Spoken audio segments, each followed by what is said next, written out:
পরদিন সকাল থেকে বাড়ির পরিবেশ অস্বাভাবিকভাবেই শান্ত। মেঘলা আগের দিনের মতোই রান্নাঘরে গিয়ে সকালের খাবার তৈরি করল।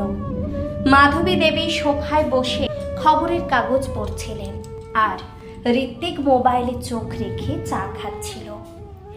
বাইরে থেকে সবকিছু স্বাভাবিক মনে হলেও মেঘলার ভেতরে আজ আর কোনো দ্বিধা ছিল না। সে সিদ্ধান্ত নিয়ে ফেলেছে আজ সে সত্যিটা সামনে আনবেই। রান্না হতে সে শান্ত গলায় বলল, মা, আপনার আর ঋত্বিকের সঙ্গে আমার কিছু কথা রয়েছে। মাধবী দেবী বিরক্ত মুখে বললেন, সকাল সকাল আবার কি কথা? খুব দরকারি কথা, 5 মিনিট সময় দিলেই হবে।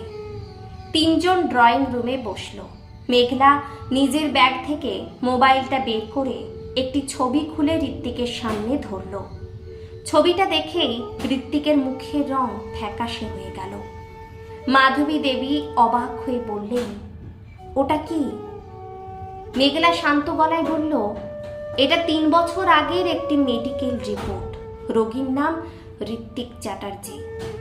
মাধবী দেবী দ্রুত রিপোর্টটি হাতে নিয়ে পড়তে শুরু করলেন।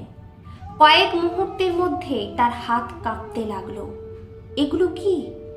ঋত্বিক মাথা নিচু করে বসে রইল। মেঘলা এবার প্রথমবারের মতো দৃঢ় কণ্ঠে বলল, যে মানুষটাকে এতদিন আপনারা নির্দোষ ভেবেছেন সে অনেক আগে থেকে সত্যিটা জানত, কিন্তু আমাকে কিছু বলেনি, বরং আমাকে প্রতিদিন অপমানিত হতে দেখেছে। ঘরে নিস্তব্ধতা নেমে এলো। মাধবী দেবী কাঁপা গলায় বললেন, ঋত্বিক, এটা কি সত্যি? অনেকক্ষণ চুপ থাকার পর ঋত্বিক ধীরে ধীরে মাথা নাড়ল। হ্যাঁ মা, সত্যি।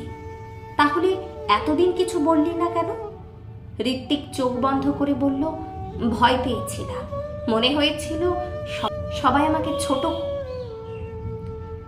আমাকে ছোট করবে, তাই চুপচাপ ছিলাম।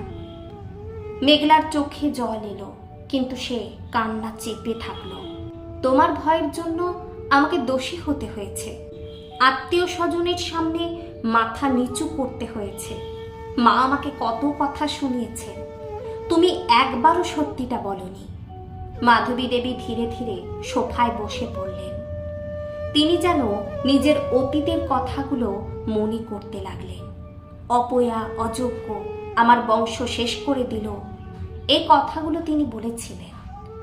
আজ সেই কথাগুলোই যেন ফিরে এসে তাকে আঘাত করছে। কিছুক্ষণ পরে তিনি মেঘলার সামনে এসে দাঁড়ালেন।